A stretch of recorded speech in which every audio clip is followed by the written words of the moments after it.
দুইজন কোথায় কোন সমস্যা এই খবর নেবে বাদশাহ সরকারকে খবর দেওয়ার আমার হাদিস নয় তাহলে তো তুমি তো মনে করো নবীর হাদিসও জানো না এই কথা বলতে হযরত ওমরের আরো কাপ শুরু হয়ে গেল মহিলা তো জানতেন কোন মহিলা না মহিলা তো আমার নবীর হাদিসও জানে সাথে সাথে ওমর আর দেরি করলেন না একটা দৌড় দিলেন মা গো ও মা আমি দেখি তোমার একটু উপকার করতে পারি কিনা এই বইয়া ওমর কাঁদতেছেন আর মদিনার দিকে দৌড়াইতেছেন অর্ধ পৃথিবীর বাচ্চা ওমর চোখের পানি বুঝতেছেন আর তিনি মদিনার দিকে দৌড়ান মদিনার বাইতুল মালের সামনে আইসা তিনি ডাক দিলেন কোথায় আমার ম্যানেজার কোথায় আমার খাদেম খুদ্দাম তোরা কই রে তাড়াতাড়ি করে তোরা ঘুম থেকে উঠ বাইতুল মালের চাবি দিয়ে তোরা তালাটা কইলা দে তাড়াতাড়ি করে তোরা বাইতুল মালের তালা খোল আমি ওমরকে আল্লাহর আদালত থেকে বাঁচা আমি ওমরকে আল্লাহর আদালত থেকে বাঁচা এই বলতেই ম্যানেজার লাফ দিয়া ঘুম থেকে উঠলো খাদেম খুদ্দাম লাফ দিয়ে ঘুম থেকে উঠলো ম্যানেজার যাইয়ে এসে এরকম চাবি দিয়ে তালাটা খুললো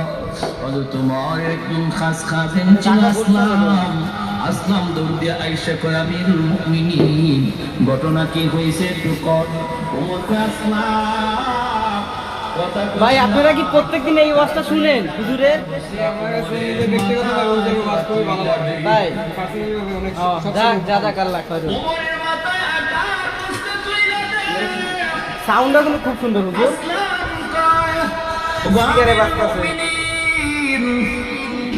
মালদ্বীপের ঘটনা আমি বস্তা নিয়ে যাই হয়তো তোমার তোর মাথায় বস্তা দিলে ওমর আল্লাহর আদালত থেকে বাঁচতে পারবে না তোর মাথায় বস্তা তুলে দিলে ওমর বাঁচবে না আমার মাথায় বস্তা উঠা দিয়ে আসলাম আর দ্রুত করে তুই আমার ঘরে যা যাতে নগদ কিছু রুটি আর বস্তু আছে যদি পাস দ্রুত আমার পেছনে পেছনে দৌড়া অর্ধ পৃথিবীর বাদশাহ খলিফাতুল মুসলিমিন আমিরুল মুমিনিন হযরত ওমর মাথার মধ্যে তিনি আটার বস্তা নিয়া ওই মদিনার বস্তির দিকে দৌড় শুরু করলেন আর একটু জোরে করুন সুবহানাল্লাহ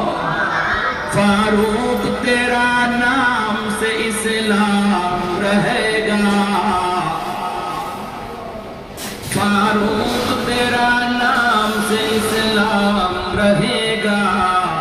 दुनिया की अदालत में तेरा नाम